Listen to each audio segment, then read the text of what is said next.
Oh, okay. Well, anyway, it's really great. Do you want to have the people? Okay. So it's really great to be here, and especially to be here with one of our newest branches, the DC branch. It's so exciting. And again, I really want to apologize for the mix-up.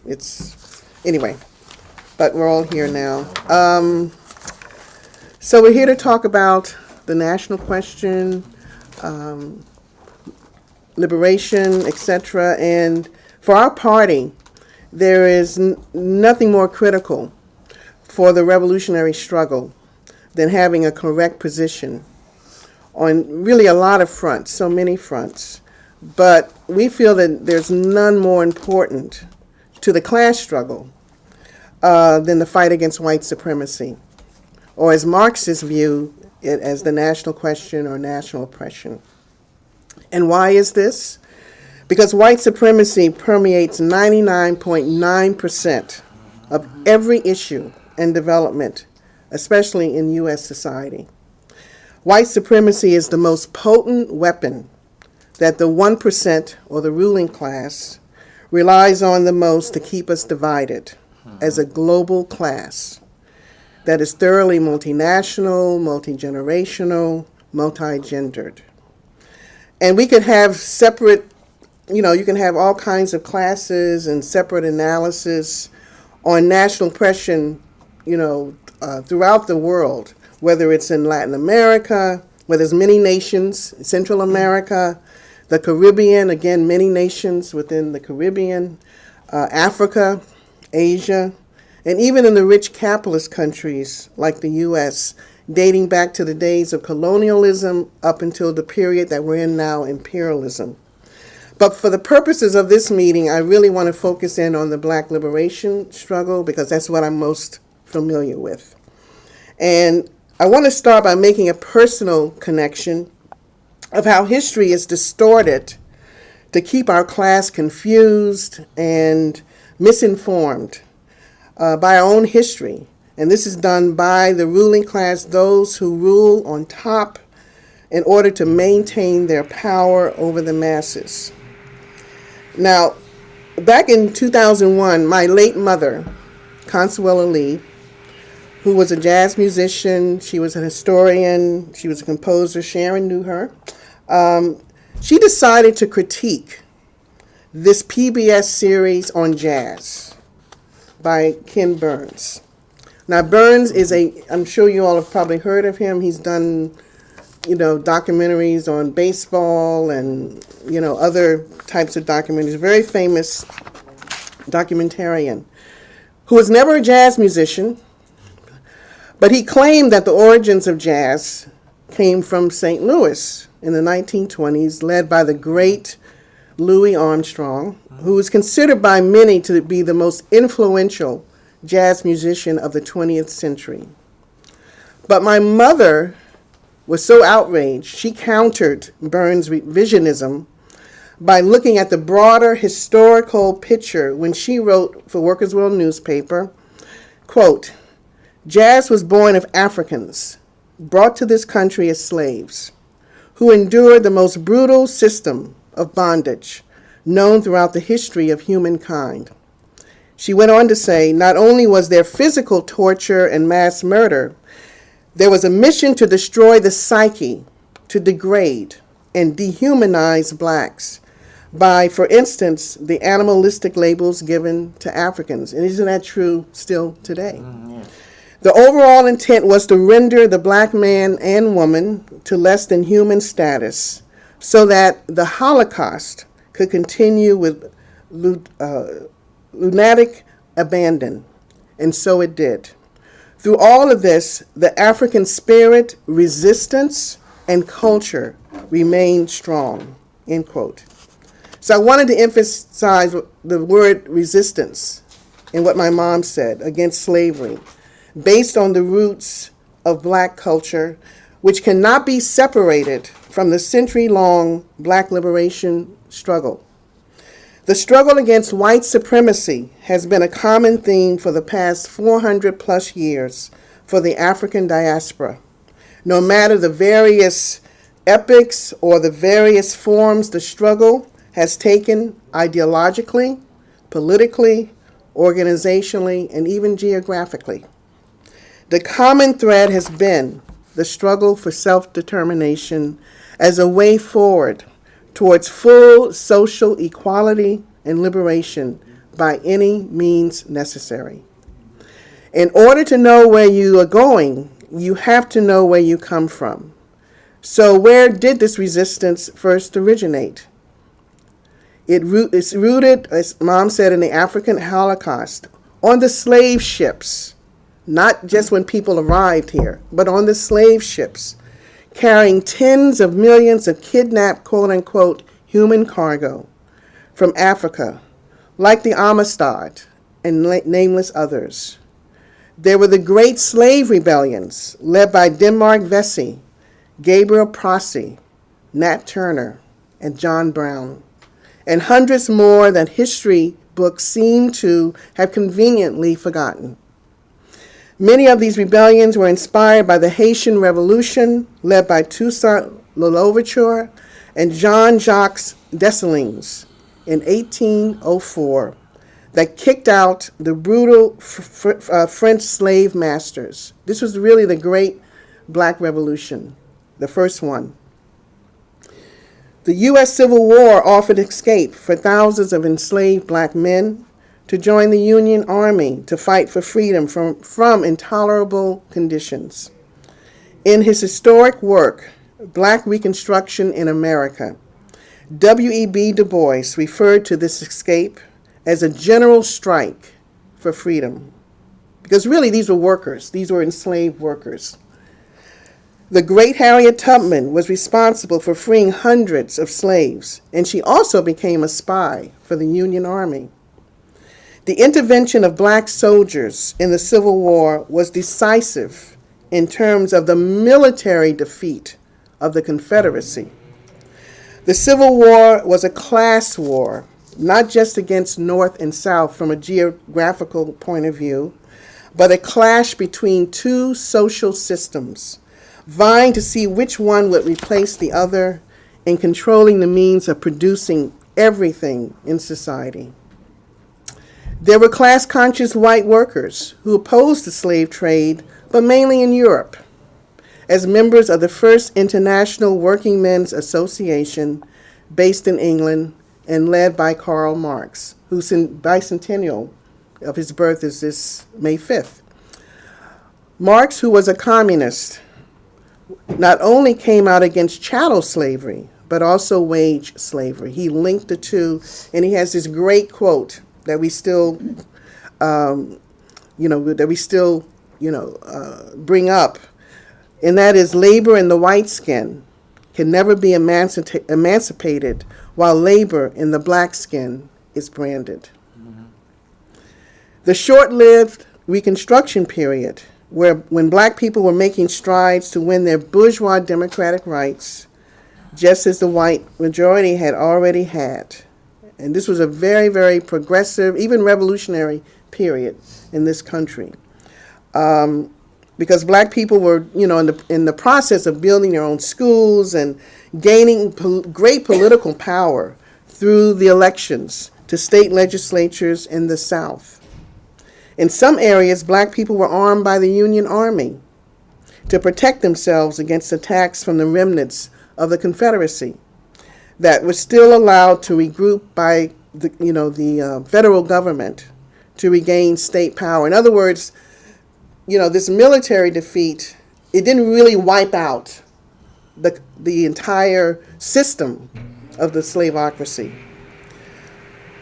In the meantime, providing arms to free people was one of the earliest forms of the right to self-defense, made popular in the 1960s by Malcolm X, and in a more organizational form by the Black Panther Party. Now, once the federal government was led by President Andrew Johnson, who was a Confederate sympathizer, he ordered the Union Army to be withdrawn from the South. And this was a treacherous betrayal of Reconstruction, because what it did is that it gave new life to members of the Confederacy, to usher in a reign of white supremacist terror on the black population. And I want to really urge everyone to read Sam Marcy's book on the Klan and the government. That's, it's such a great historical, gives class analysis to the rise of the Klan and so forth, and its relationship to the government. This resulted in the overturn of virtually all the progressive gains, which gave rise to the KKK, to lynchings, sharecropping, low wages, illegal incarceration. In other words, racist Jim Crow became legalized by the U.S. Supreme Court in 1898, forcing millions of black folks to migrate from the South to the North in the early 1900s. This really signaled a counter-revolution. The defeat of Reconstruction was really a counter-revolution in this country. And it really has helped to shape the black struggle within the overall class struggle based on the evolution of capitalism as an economic and political system. Booker T. Washington.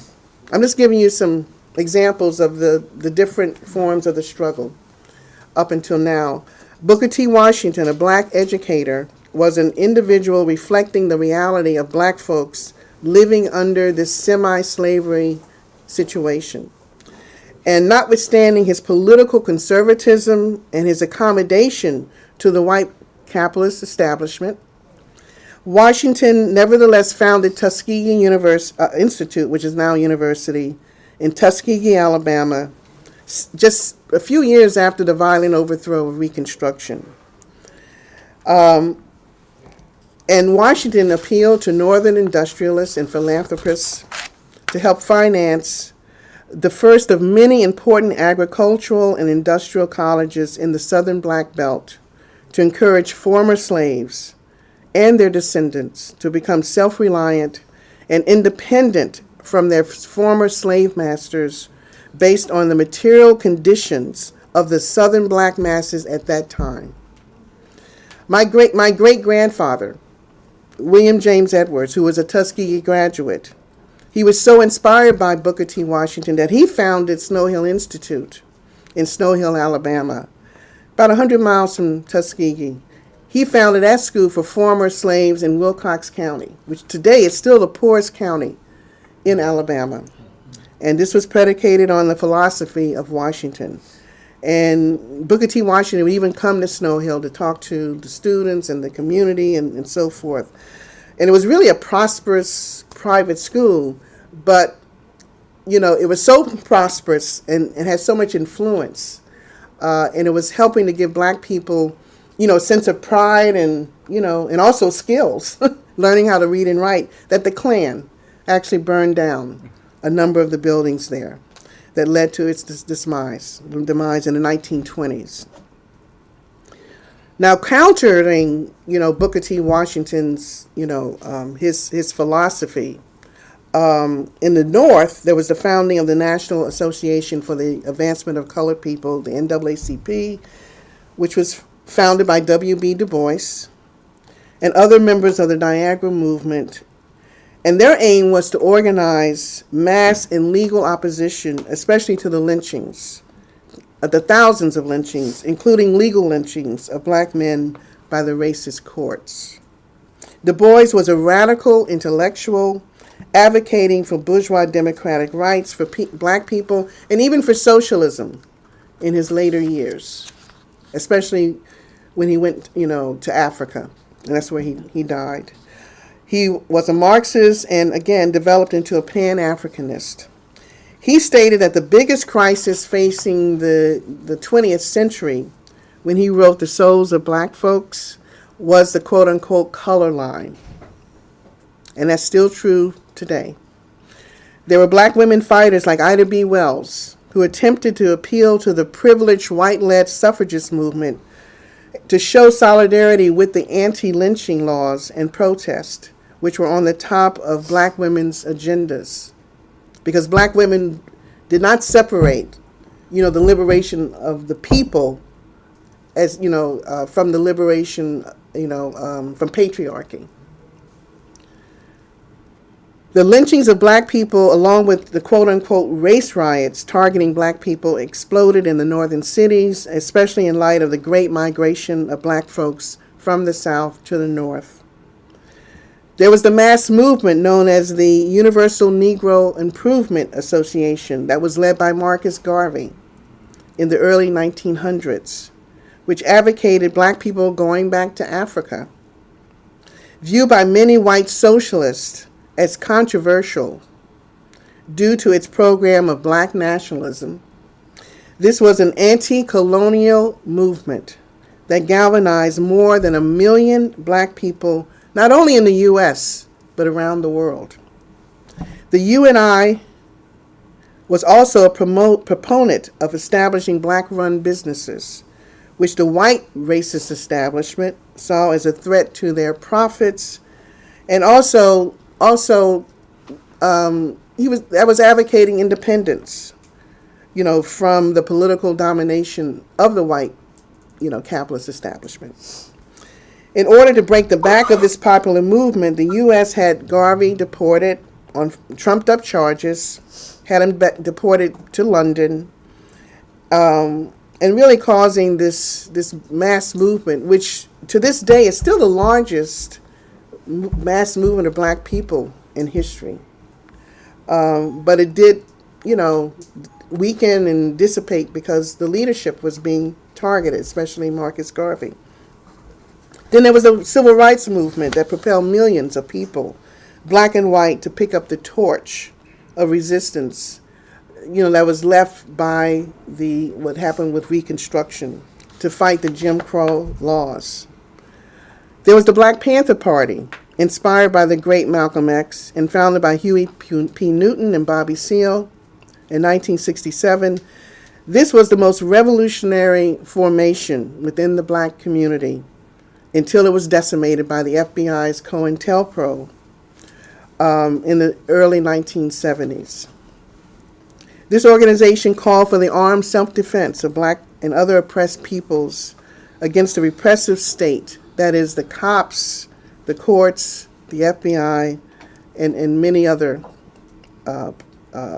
agencies. The Panthers were internationalists in solidarity with revolutionary struggles in Africa, Asia, especially at that time there was the Vietnam War. They called for the victory of the National Liberation Front in Vietnam, just as our party did also.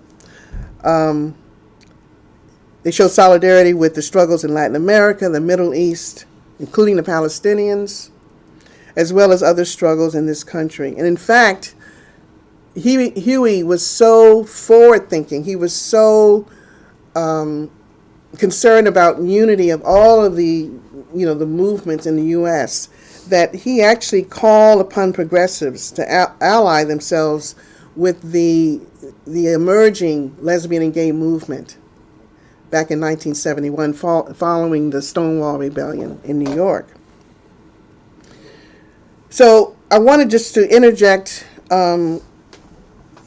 two important historical mistakes made by the socialist movement by not extending a hand of anti-racist solidarity to the most oppressed in their right to defend, to fight for self-determination.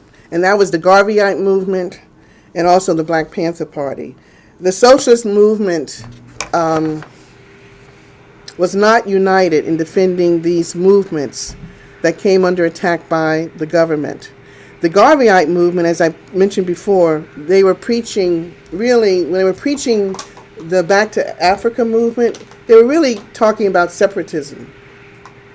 They were advocating separatism for black people against their oppressors. That's what he was advocating for.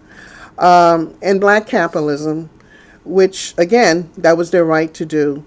But the white socialists at the time, which I think was led by Eugene Debs, they viewed this as extremism and counter to, the class struggle. Everybody should be coming together and fighting for the same things, and around the same issues, but completely downplaying and ignoring the issue of national oppression and racism. And it really hurt the movement. It really confused the movement.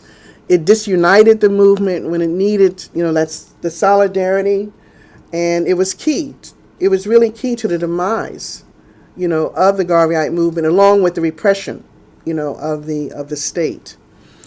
And then with the Panthers in the 1960s, it was sort of this very similar situation because a number of socialist organizations, like the CP, the Communist Party, they said what the Panthers were advocating was adventurism, calling for the, armed self-defense and so forth. When Jonathan Jackson tried to free his brother, George Jackson, back in 1970, they really criticized, Jonathan Jackson and the others who lost their lives, who were slaughtered by the state in San Marin County. And again, this was not helpful. This was not helpful in terms of uniting the struggles, uniting the movements. And again, it allowed the Panthers to be isolated in a certain sector of the movement, which, it also helped to weaken, the global struggle against imperialism. But our party, especially when we had Youth Against War and Fascism, we were in the streets defending the Panthers. Anytime they were arrested, or like the New York 21, or when they were martyred, like Fred Hampton, we were in the streets defending them, and we're very proud of that part of our history. And that's why we're so proud of what the Youth Against War and Racism that's been formed in Baltimore. We feel that's carrying on the tradition, of our party. So it's really, we hope that spreads. That's really what we're hoping happens, and we know it will. Now, the Civil Rights Movement and the Black Liberation Movement won tremendous political and economic gains for black people in the South and the North through blood, sweat, and tears. But those gains have been slowly but surely pushed back with periods of reaction under both Republican and Democratic administrations. The rebellions, we don't call them riots, we call them rebellions, during the 1960s, because they were against the system, even if they were spontaneous or not, we defended them. And those rebellions took place in Watts, in Detroit, Newark. I don't know if they took place in Baltimore, maybe they did, okay. DC, like all over the country and elsewhere. They really helped to push open the once closed, segregated doors of the industrial unions, like the auto workers and the steel workers, to low-wage black workers. So I just wanted to go over just hopefully succinctly some of these key developments in the black liberation struggle for a couple of reasons. One is that during each phase of these various movements, capitalist democracy has proven incapable of solving the struggle against institutionalized racism and white supremacy, as well as other forms of oppression, let alone economic inequality. And it had the chance to do it with the Reconstruction period. It had a chance to do it, especially where black folks were concerned. But it was violently overthrown, by forces of reaction in the North and in the South, in collusion with each other. And it's resulted in even more deep-seated social inequality within our class. Just think if racism had been, defeated under Reconstruction through this process. It would have made the class struggle much easier to conduct. That we can all we can fight, around gentrification and for jobs and for decent health care and education, all of the human needs that we need, that human beings should have. But it's just made it. But racism and white supremacy has made it much more difficult. Not that we can't overcome it, but it's made it more of a challenge for our movement, because capitalism is an economic system that has to expand or die. It has to expand its markets in order to sell its goods, or it will face collapse on a global scale. I just want to give you a really astounding figure that I found a few months ago. It was from Oxfam, which measures like what's going on globally, economically around the globe. And it stated that approximately 82% of the money generated in year 2017 went to the richest 1% of the global population, while the poorest half saw no increase at all. So that gap is just, it's just astronomical now. And Oxfam said the billionaires would have seen an uptick of $762 billion, enough to end extreme poverty 7 times over. 7 times over. And of course, the U.S. leads the way with the widest gap between rich and poor compared to any other rich capitalist country. Now, we have something to thank Bernie Sanders for during his presidential candidacy, and that is he helped to popularize socialism, the word socialism, even though it's not our socialism, it's, democratic socialism, as he put it.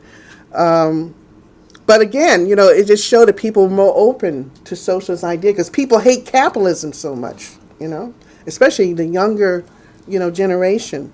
But his socialism was all about reforming capitalism by appealing to Wall Street to be more humane, to giving up some of their profits, and that's a pipe dream. That's wishing for a kinder, gentler capitalism that can never come back.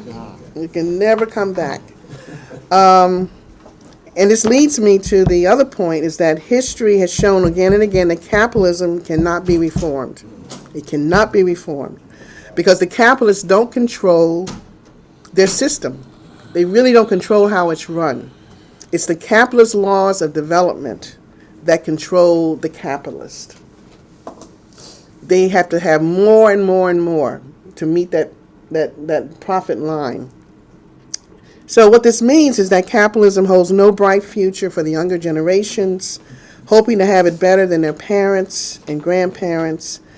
Capitalism, which once revolutionized the means of producing everything compared to feudalism and slavery, really has to be taken out of private hands. There's nothing wrong with production. There's nothing wrong with, technology or anything like that. It's just in the wrong hands. It's just in the wrong hands. It needs to be in the hands of the workers who produce everything in society to make it run. That's what we're fighting for. And then the other thing is in terms of, how do we meet this goal? It's not a linear situation. There's a lot of twists and turns to it. But it's inevitable. And that is, our party holds the view that all oppressed nationalities and all workers can only win their emancipation through socialism. We also understand that this is a process that will only be achieved by building genuine solidarity within our class. And there's no getting around that. There's no, quick fix in terms of making this happen. And we have to take in consideration just the 2 mistakes I raised about the Garvey movement and the Black Panthers. We have to understand those mistakes and make sure that we try not to make them happen again. And that is really, we have to continue to defend the right to self-determination of all oppressed nationalities, no matter where they may live, who they are, where they come from, language, because they're all oppressed by imperialism. as whole peoples. And if you're a revolutionary in the U.S., you have to recognize that oppressed peoples inside the United States also have the right to self-determination. You know, the CP had this view that, especially in the 30s and 40s, that only black people in the South had the right to self-determination because that was the greatest concentration of black people at that particular time. But in terms of, you know, black people in the North and so forth, I think they call them minorities or whatever, they didn't have that same view, you know, and that's, you know, and that was very, very erroneous. And again, it did not strengthen, you know, the struggle for unity and also for socialism, winning oppressed people over to socialism. Some were won over, but not as many as should have been won over. And one should not have to marginalize one's identity as a person of color, as a woman, as a trans woman, a queer person, a person with disabilities, all for the sake of class unity. We're not all the same within our class. We all don't share the same type of exploitation and oppression, although that's the bottom line. Yes, that's you know, we want to continue to unite around that issue because we have a common enemy. But really, we have to, you know, this is really, if we want to build working class unity, we have to understand and appreciate everyone's identity. And if it's a struggle, you know, for like in New York right now, there's a struggle that our party's involved in terms of the transit authority that's not providing, you know, elevators and, you know, accessibility for people with disabilities, and was able to shut down a meeting the other night, the MTA, you know, in solidarity with people with disabilities, you know. So this is another example. And if white workers, many of them first-generation immigrants escaping poverty and oppression in Europe in the 19th century, if a lot of the white workers had not succumbed to racist attitudes towards people who were enslaved and free black people in the North, and had been transformed into many John Browns, our class would be in a much advantageous position to fight a common class enemy. Because when black workers migrated from the South to the North following Reconstruction, they were faced with another form of racism, and that was the segregated closed shops in the North. And these all-white craft unions forced black people to scab during strikes because of the low wages that black workers, you know, were facing at that time. But we feel that despite these setbacks, our party still has the view, and we're very optimistic, that white workers are not a separate class based on any privilege or backwardness as a whole, but they are part of the multinational working class where all labor is exploited by the bosses based on nationality, gender expression, and abilities. During the mid-1980s, unionized workers, including oppressed workers, became the victims of the technological revolution, resulting in high tech and low pay. And this reversed a lot of the gains in terms of wages and benefits for the working class in general. For women, there was a feminization of labor, but also including, you know, all oppressed nationalities and also white workers. And what is now known as capitalist globalization ushered in this current period of deindustrialization with the shutting down of auto and steel plants in the North and Midwest. And once these plants shut down, millions of workers have been forced to work 2 or 3 jobs in fast food, retail, healthcare industries to try to keep a roof over their heads and food on the table. Immigrant and low-wage workers, especially African American and Latinx women, many of whom are single mothers, are are the most dynamic sectors of the new working class. These are workers who are finding their voices and powers with the organizing centers, not necessarily the traditional unions. And these are workers that want to connect to other political struggles like Black Lives Matter. And these political struggles need to connect to this super exploited sector of the working class. Regarding solidarity with the most sectors of our class, both here and around the world, our party believes that while socialists, that is revolutionary socialists, have the job of exposing injustice, the bankruptcy, and the impossibility of reforming the capitalist system and replacing it with socialism. Our party also understands that the struggle to unite the workers and the oppressed of the world, a part of the struggle that is essential to any genuine movement into wider socialist unity, must also be a struggle to forge solidarity in both words and deeds with the most oppressed sectors of our class.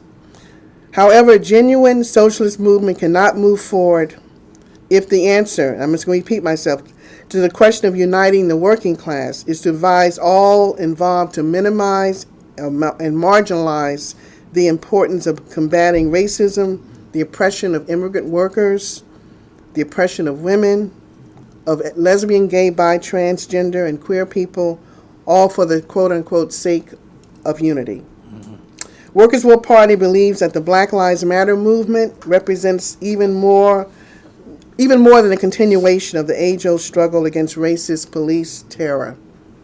Indeed, we believe that Black Lives Matter, the Black Lives Matter uprising, which is international in scope, reflects the awakening of a section of the working class that is being transformed by capitalist globalization and technology. There is an economic and social basis for the increase in police repression and murder in Black, brown, and indigenous communities. It is the same economic social basis for mass incarceration, resulting in fewer and fewer good-paying jobs, especially for oppressed youth, making them more vulnerable to police war against them, like Freddie Gray.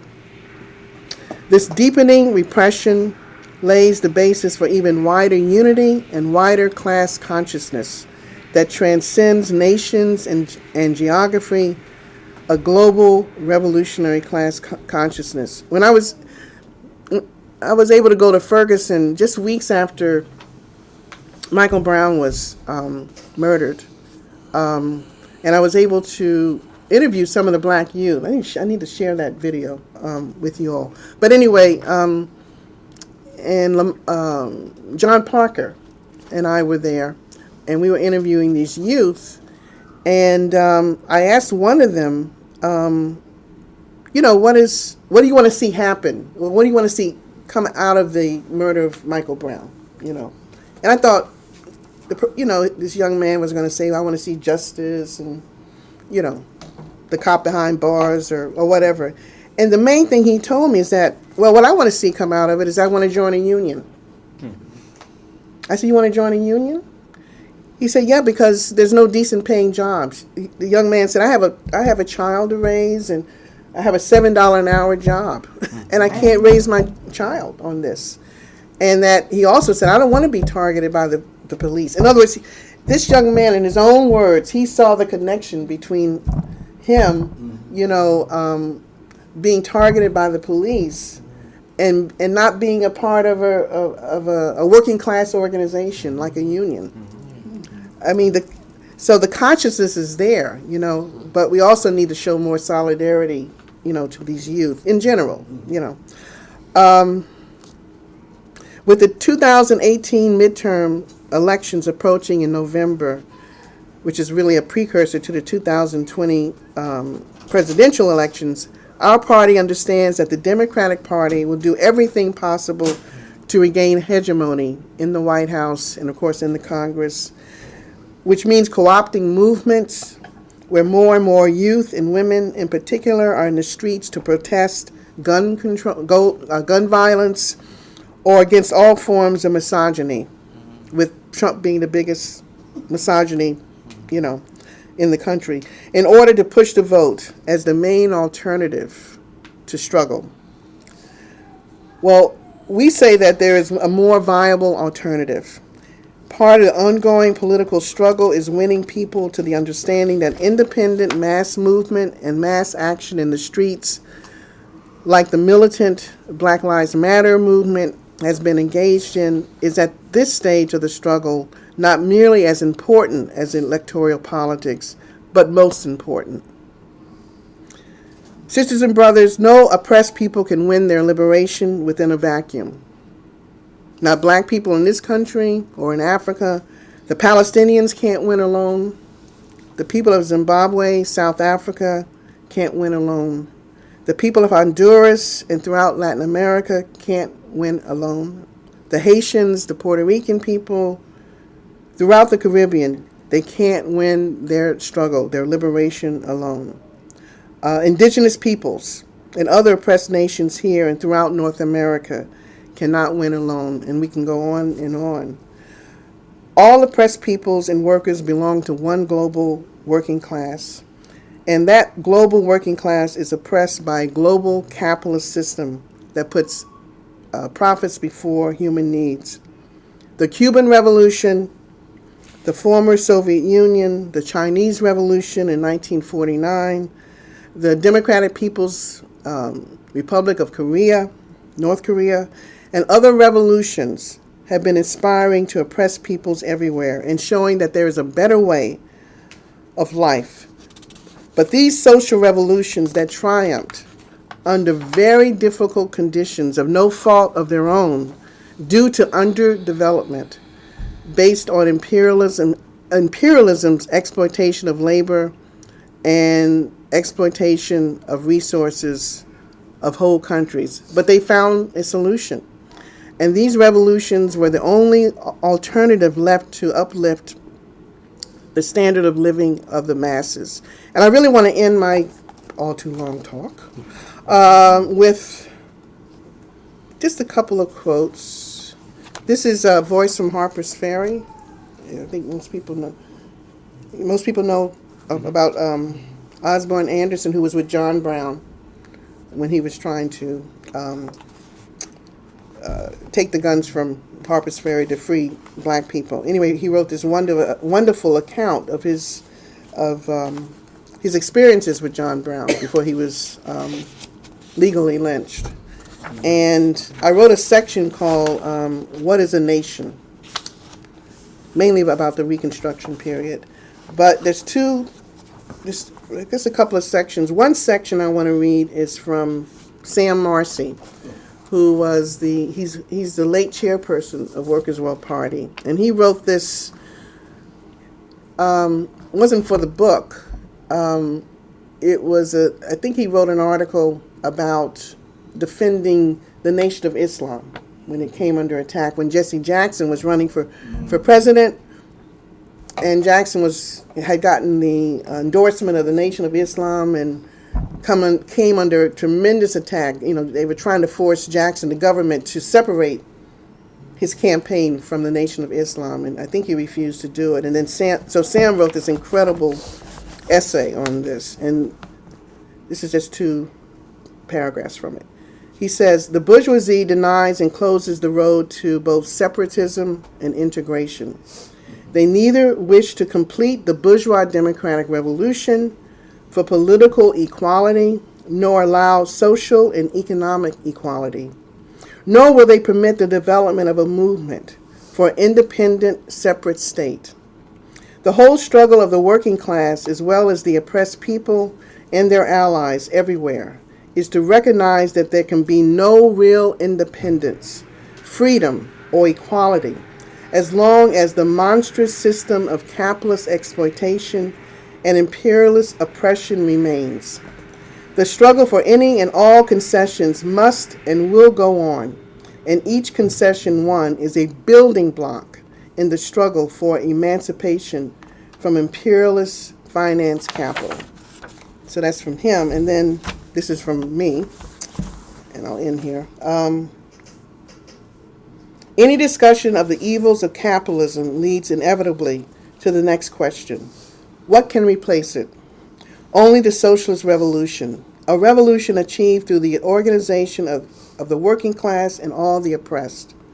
That is what all the struggles of modern times have come down to. The need to reorganize society to serve human needs and not to pile up profits for a small class on top.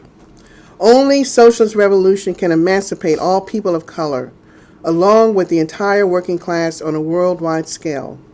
The collapse of the Soviet Union and the bloc of countries allied to it may have been a terrible blow, but the class struggle will be revitalized there and throughout the world.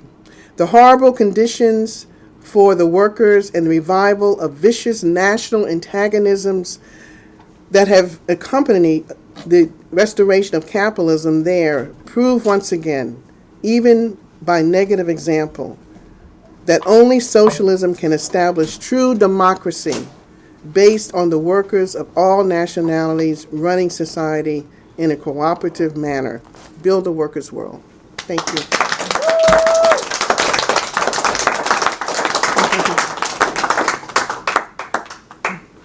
So we have a little bit of time for some questions.